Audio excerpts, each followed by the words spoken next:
Hello, my HS 103 students. This is Professor Donald Earl Collins. It is week 5. I am giving you a brief account of the things that we are to cover in the classroom this week, particularly for those students who can't be in the classroom this week. Over the last several weeks, I've probably had, between all the classes I teach, maybe a dozen students who've been out for a variety of reasons. COVID, of course, at the top of the list, but not the only reason. People have been sick with other things. People have had other illnesses, have had surgeries, have had to miss for a variety of reasons. Um, and with basically that adding up to roughly about a quarter of the class. And there have been requests for things like simulcasting the class via Zoom, which the university, for whatever reason, is not doing this year. Not every classroom is equipped for that purpose. And then trying to figure it out just so that I can simulcast the class, it seems kind of extravagant given the nature of things. Maybe if we were doing more hybrid nature of things, where I could just do it from my office or do it from home, that would be one thing. But to try to do it from classroom is kind of hard.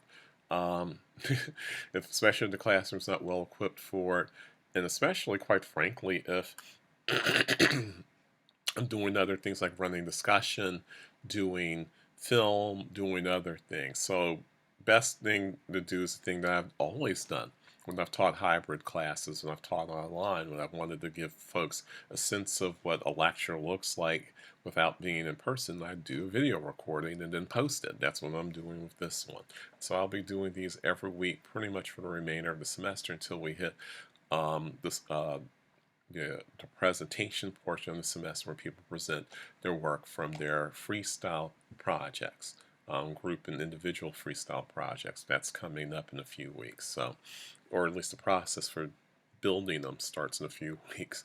So anyway, today is mostly about week 5, about the discussion we're going to do week 5, about the lecture we're going to do for week 5. So let me just do that. So this week really is a continuation of what we did in class for week 4, which is a continuation of looking at the U.S. becoming a world power, and with it the growing pains that the U.S. has both internationally and domestically as a result of becoming a world power, a major industrial power, and so on and so forth. Your lecture notes pretty much go over the terms of Teddy Roosevelt and Theodore Roosevelt and Woodrow Wilson as President of the United States going into the roaring 20s, right? And so there are a lot of things that are happening there. The lecture notes go over the progressive era and as the era where the government gets more involved in regulating industry and regulating business, specifically around monopolies and breaking up of monopolies like Standard Oil, Carnegie Steel, and so on, getting more involved in that process. But it also covers the social side of what's going on, not just presidents and what they're doing in terms of great or not so great things, but also the social side of the progressive era. The muckraking of newspaper people, Jacob Riis, Nellie Bly, and a host of others, Upton Sinclair, Sinclair Lewis, and all the writing they're doing on everything from tenements and slums and diseases in cities and trying to encourage governments to do more public health work to conditions in meatpacking plants like in the book The Jungle and other places written about that. Pictures of kids basically eating garbage and things of that nature so that people would do something about that.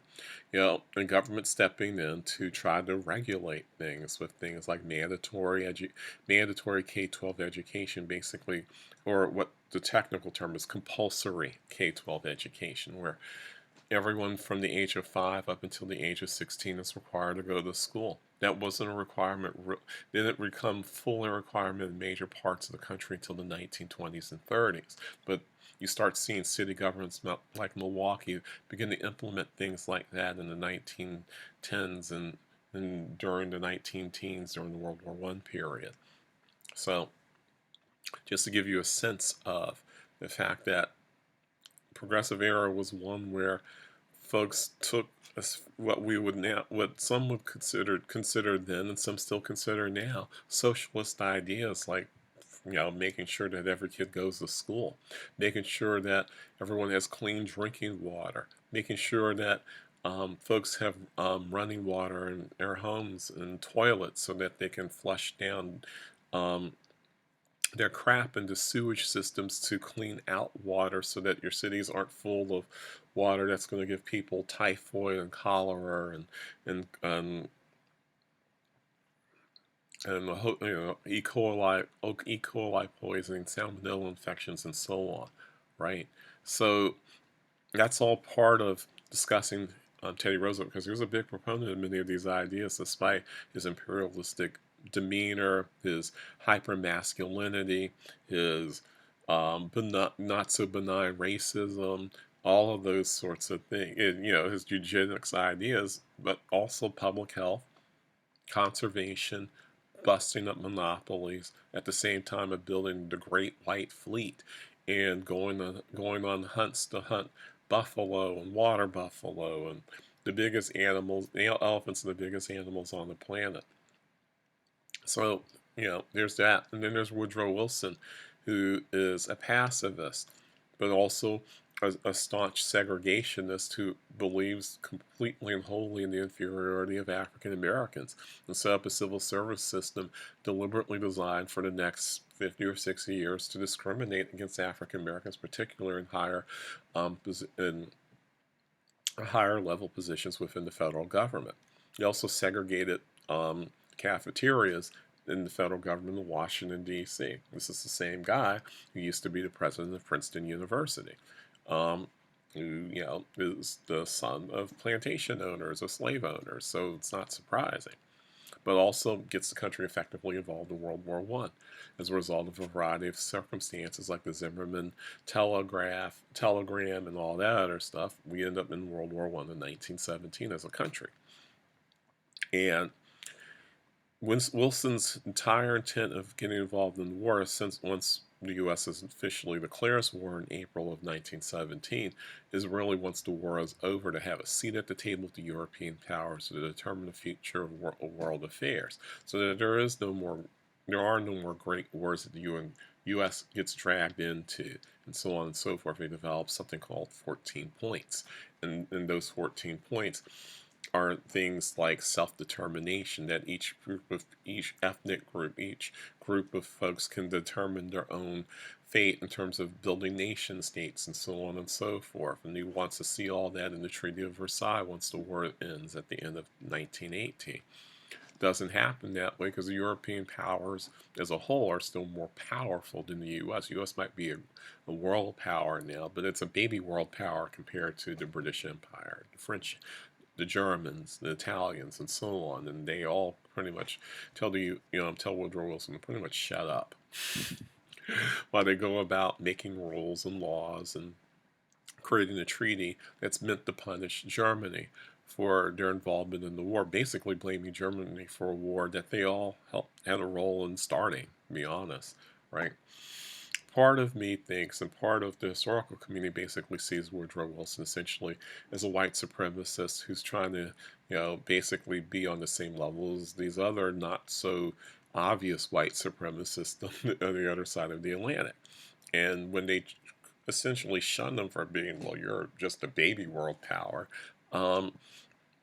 I think it only dawns on him then that, they aren't really listening to him. They don't really take the idea seriously. The only idea they take up is the League of Nations, which, when Woodrow Wilson comes back to the U.S. in July of 1919 with the treaty and with this idea of the League of Nations, the Republican majority in Congress basically says, nah, we're not going to sign this, we're not going to ratify this, and that's it, it's dead in the water. That's the beginning of U.S. isolationism from about 1919 until the start of World War II, or the start of U.S. involvement in World War II at the end of 1941. So there's that. That's only part of what's going on. But we've discussed some of what's been going on during this period already. You've got black migration, the eventual shut-off of immigration from Southern Eastern Europe, first by World War I, and then eventually by the Anti-Immigration Acts that are passed between 1917, 1920, and eventually 1924, setting up what's known as the quota system of only a fraction of the numbers of people who used to come to the U.S. able to get in. Even if they can say that they're related to an aunt or an uncle or a brother or a sister, they're still having a hard time getting in because the laws specifically say in certain proportions that no more than maybe 10,000 people can come from certain countries versus 100,000 people from other countries to the U.S. in any given year, limiting the number of people who can come to the U.S., particularly from Southern and Eastern Europe. So there's that.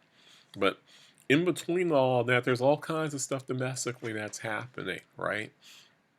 There are race riots going on. And by race riots, I mean white mobs descending on black sections of cities and towns, burning them to the ground, burning the businesses to the ground, trying to burn people out of their own homes, trying to rape and maim and pillage and kill black folk for being in the neighborhoods that they don't think they should be in, right?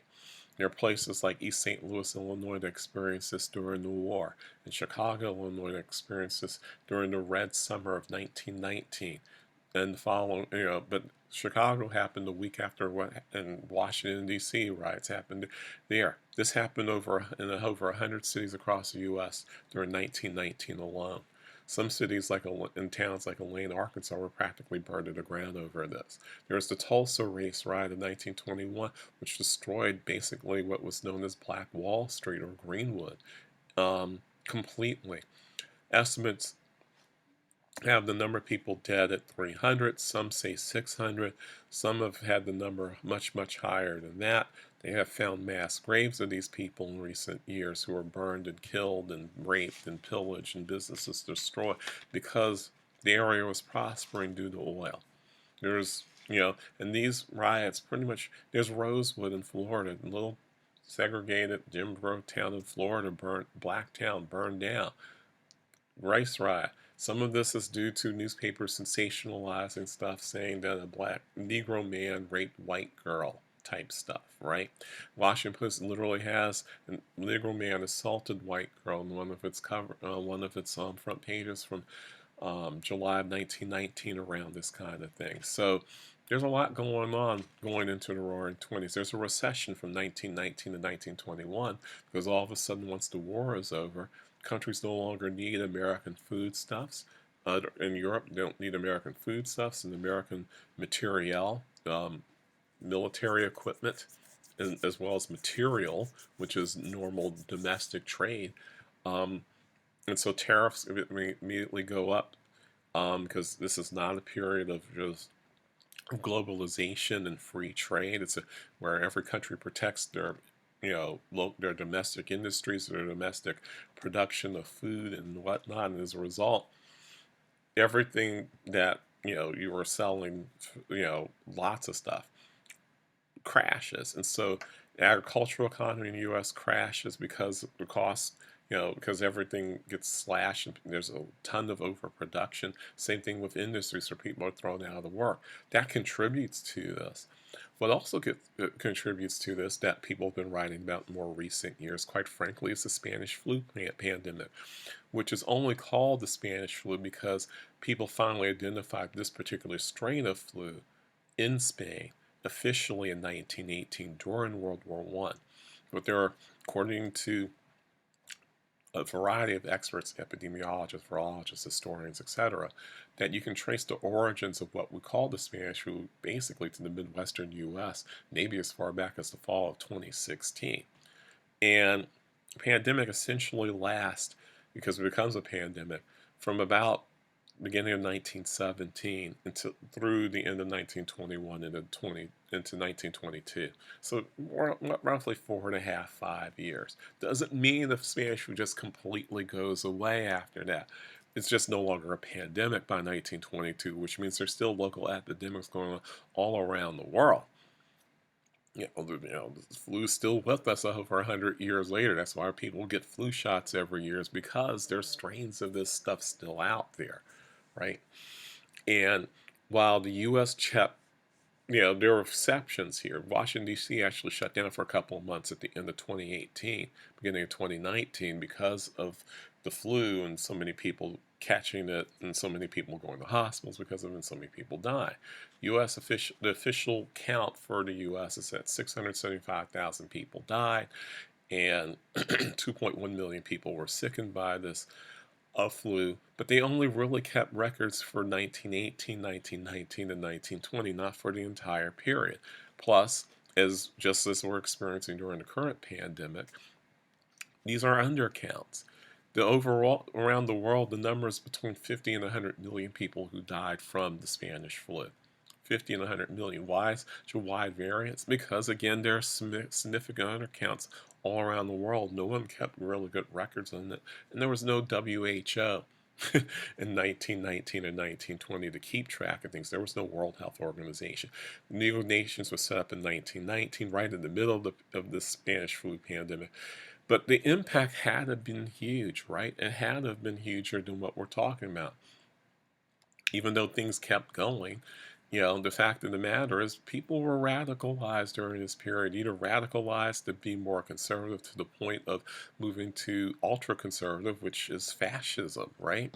On the one hand, other countries, fascist movements rise. Even in the U.S., a fascist movement rises. And also radicalized further to the left. More and more people start joining the Communist Party.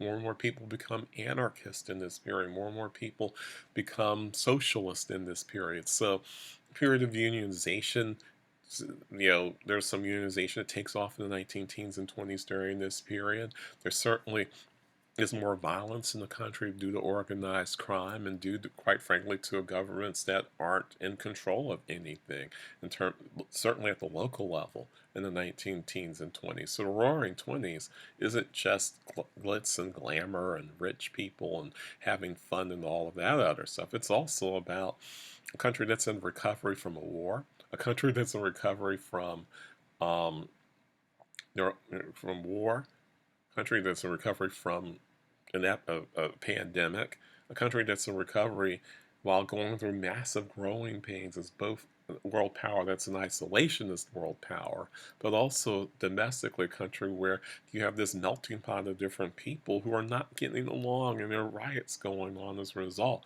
Race riots. Well, I shouldn't say people aren't getting along. That puts blame on white immigrants and, quite frankly, African Americans who don't deserve the blame.